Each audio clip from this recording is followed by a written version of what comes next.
হাওড়া স্টেশনে সাবওয়েতে যন্ত্রণা যাতায়াত, কোথাও জমে জঞ্জাল, কোথাও আবার দেওয়াল চুঁইয়ে নর্দমার জল, কোথাও আবার বিপজ্জনকভাবে ঝুলছে বিদ্যুতের তার। যাত্রীদের দুর্ভোগ চরমে।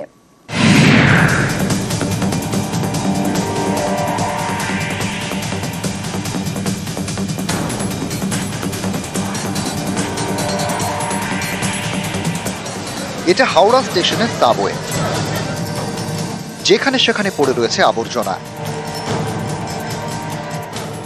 নর্দমার জল দেওয়াল চুঁইয়ে পড়ছে, যেখানে সেখানে বিপজ্জনকভাবে ঝুলছে বিদ্যুতের তার।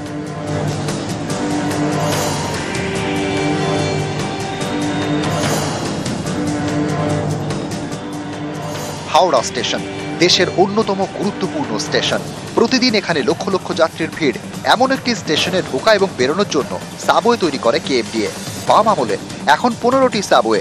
এই পথে যাতায়াত করায় দায়। যাত্রীদের অভিযোগ, দীর্ঘদিন সাবওয়ে সাফাই হয় না, তাই নোংরা আবর্জনা পেরিয়ে প্রতিদিন যাতায়াত করতে হয়।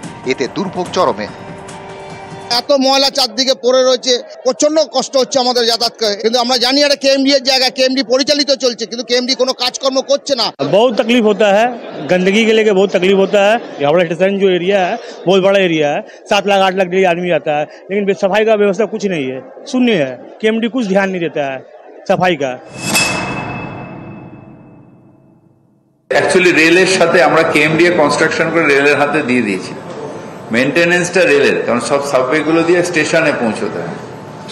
তৈরিটা আমরা করে দিয়েছিলাম জয়েন্টলি, আর তখন আমি চেয়ারম্যান ছিলাম, আমি এগুলো করতামই না। হয়েছে যে কেএমডিএ তো ন্যাচারালি তার কাছে ফোর্স নেই যে পরিষ্কার করবে, আর রেল ওটাকে পরিষ্কার করে না।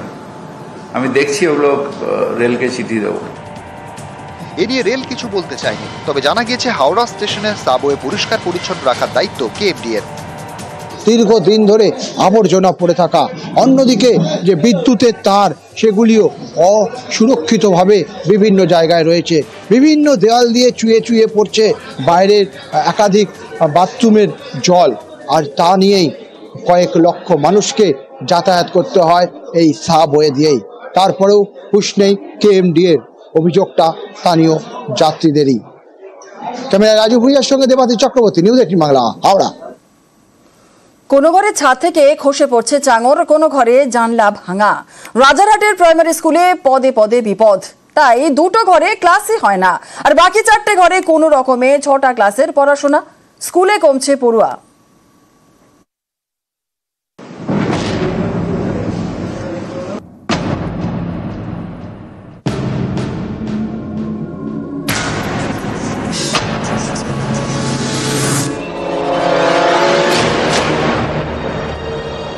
এটা প্রাইমারি স্কুল। কোনো ঘরের ছাদ থেকে খসে পড়ছে চাঙড়, কোনো ঘরে দেওয়ালে ফাটল, কোনো ঘরে আবার জানলায় নেই, সেই জায়গা দরমা এবং প্লাস্টিক দিয়ে ঢাকা। রাজারহাট শহরের পাশেই গ্রাম, চাঁদপুর গ্রাম পঞ্চায়েত। এখানকার শিখরপুরে বাজেতরফ প্রাইমারি স্কুল। 1957 থেকে পথ চলা শুরু। অভিযোগ, দীর্ঘদিন এই স্কুলে কোনো সংস্কারের কাজ হয়নি, তাই স্কুল বিল্ডিংয়ে কোথাও ফাটল, কোথাও জানলা ভেঙে চুরে একসা। এর জেরে 6টি ঘরের বদলে 4টি ঘরে কোনো রকমে পড়াশোনা হয়। কয়েক বছর আগেও যেখানে পড়ুয়ার সংখ্যা ছিল 150-র বেশি, এখন সেখানে মাত্র 47 জন পড়ুয়া। ক্লাস করতে হয় ভয়ে ভয়ে।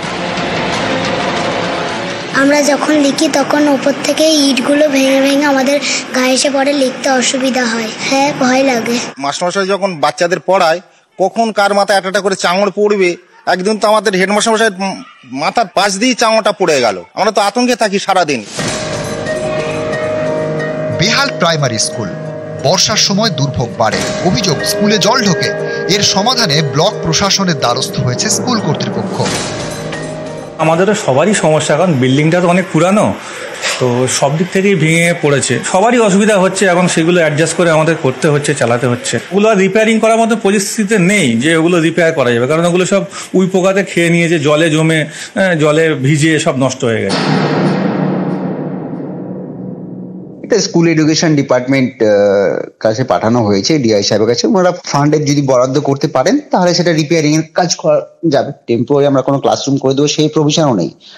ডিপিএসসি কে জানানো আছে, ডিস্ট্রিক্ট প্রাইমারি স্কুল কাউন্সিলকে জানানো আছে। এবার স্কুল এডুকেশন ডিপার্টমেন্টের তরফ থেকে বা অন্য কোনো ডিপার্টমেন্ট থেকে টাকা পেলে এটা সম্ভব।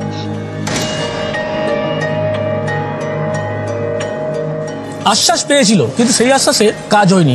কলকাতা শহরের কাছে একটি বড় গ্রাম, সেখানেই বাচ্চাদের পড়ার জায়গা নেই। স্কুলের বেহাল অবস্থা, একেবারে দুরবস্থার কারণে স্কুল ভেঙে পড়েছে রীতিমতো। ক্যামেরায় মনোজ কুমারের সাথে অনুপ চক্রবর্তী, নিউজ 18 বাংলা, কলকাতা।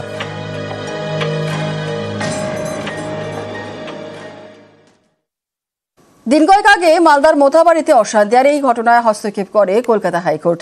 এসপি থেকে রিপোর্ট চায়। আর এই পরিস্থিতিতে মোথাবাড়িতে রাজনৈতিক কর্মসূচি ঘিরে উত্তেজনা, বিজেপি তৃণমূল তরজাও তুঙ্গে। এই পরিস্থিতিতে রবিবার মোথাবাড়িতে যান মালদা দক্ষিণের কংগ্রেস সাংসদ ঈশা খান চৌধুরী।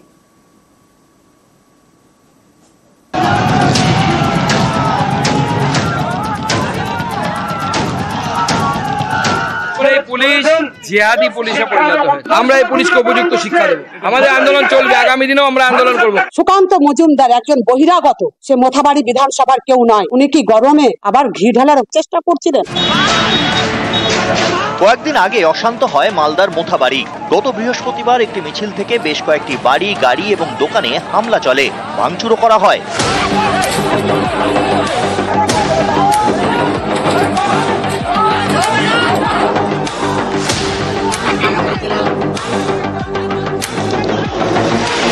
শুক্রবার এর প্রতিবাদে কয়েকজন রাস্তায় নামলে পরিস্থিতি আরো গরম হয়, পুলিশের রক্ত ঝরে।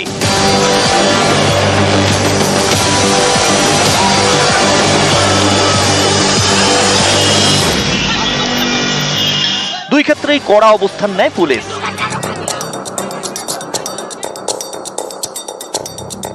মোথাবাড়ির ঘটনায় হস্তক্ষেপ করে কলকাতা হাইকোর্ট। পরিস্থিতি নিয়ন্ত্রণে রাজ্য সরকার কি ব্যবস্থা নিয়েছে তা নিয়ে মালদার এসপির থেকে সেই রিপোর্ট চায়। এই পরিস্থিতিতে রবিবার মোথাবাড়ির উদ্দেশ্যে রওনা দেন রাজ্য বিজেপির সভাপতি সুকান্ত মজুমদার, সঙ্গে মালদা উত্তরের বিজেপি সাংসদ খগেন মুর্মু, বিজেপির একাধিক বিধায়ক এবং নেতাকর্মীরা। পদ্ম নেতাকর্মীদের ইংরেজবাজারের সদুল্লাপুরে আটকে দেয় পুলিশ।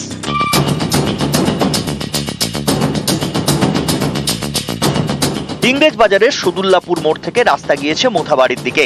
আগে থেকেই এই মোড়ে বিরাট বাঁশের ব্যারিকেড তৈরি করে পুলিশ। এদিন দুপুরে সেই ব্যারিকেড ভেঙে এগোনোর চেষ্টা করেন বিজেপির নেতাকর্মীরা। পুলিশ বাধা দিলে সেখানেই বসে বিক্ষোভ দেখাতে শুরু করেন সুকান্ত মজুমদার সহ অন্যান্যরা। পুলিশ জিহাদি পুলিশে পরিণত হয়েছে। কেউ যাবে না, আমি একা যাব, কিন্তু এই পুলিশ রাজি হয়নি। থানায় আপনি যারা আক্রান্ত তাদেরকে ডেকে আনুন, আমি তাদের সাথে কথা বলবো। যেখানে কলকাতা হাইকোর্টের স্ট্যান্ডিং নির্দেশ আছে, ভার্ডিক্ট আছে, যে সিভিক ভলেন্টিয়ারদেরকে কোনোভাবে ল অ্যান্ড অর্ডার মেইনটেইনের কাছে ব্যবহার করা যাবে না। আজকে সেই সিভিক ভলেন্টিয়ারদেরকে লাঠি দিয়ে দাঁড় করে দেওয়া হয়। আমরা এই পুলিশকে উপযুক্ত শিক্ষা দেব। কোথাও একটা কোনো ঘটনা ঘটে থাকলে যেটা পুলিশ প্রশাসন সেই জায়গাটাকে ঠিকঠাক করে দেওয়াটাই তাদের কাজ। সেখানে উস্কানি দিতে যদি কেউ যায়, পুলিশ প্রশাসন মনে করেছে যখন তৃণমূলের কোনো প্রতিনিধি দল উত্তরপ্রদেশ বা আসামে যাচ্ছিল, তখন যখন বাধা দেওয়া হচ্ছিল তখন মনে ছিল না তো। সুতরাং কেউ যদি উস্কানি দিতে যায় বলে প্রশাসন মনে করে, আটকে দিয়েছে, ঠিক করেছে। আগামী 11 তারিখ মালদা ডিএম অফিস ঘেরাও অভিযান বিজেপি করবে, আর রাজ্য থেকে কোনো না কোনো নেতৃত্ব আমরা মালদায় পাঠাবো। ডিএম অফিসকে আমরা অবরুদ্ধ করে রাখবো এবং মালদার ডিএম কে বোঝাবো যে সংবিধানের শপথ নিয়েছো। তাই তৃণমূল কংগ্রেসের দালালি করতে হলে পুলিশের উর্দি ছাড়ো, মাথা থেকে অশোকস্তম্ভ নামিয়ে রাখো, চটাস চটাস করে থাপ্পড় দিয়ে দুগাল লাল করে নন্দলাল করে বাড়ি পাঠিয়ে দেওয়ার ব্যবস্থা আমরা করবো।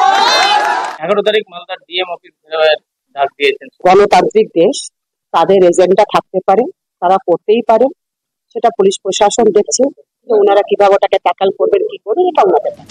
এদিন মোথাবাড়িতে যান স্থানীয় কংগ্রেস সাংসদ ঈশা খান চৌধুরী, সঙ্গে ছিলেন মালদা দক্ষিণের প্রাক্তন কংগ্রেস সাংসদ আবু হাসেম খান চৌধুরী।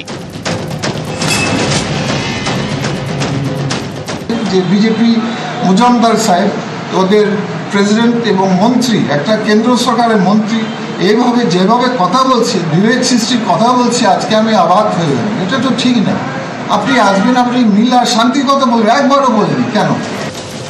মালদা থেকে ঝন্টু ও লিপেশের সঙ্গে সেবক দেব শর্মা, নিউজ 18 বাংলা।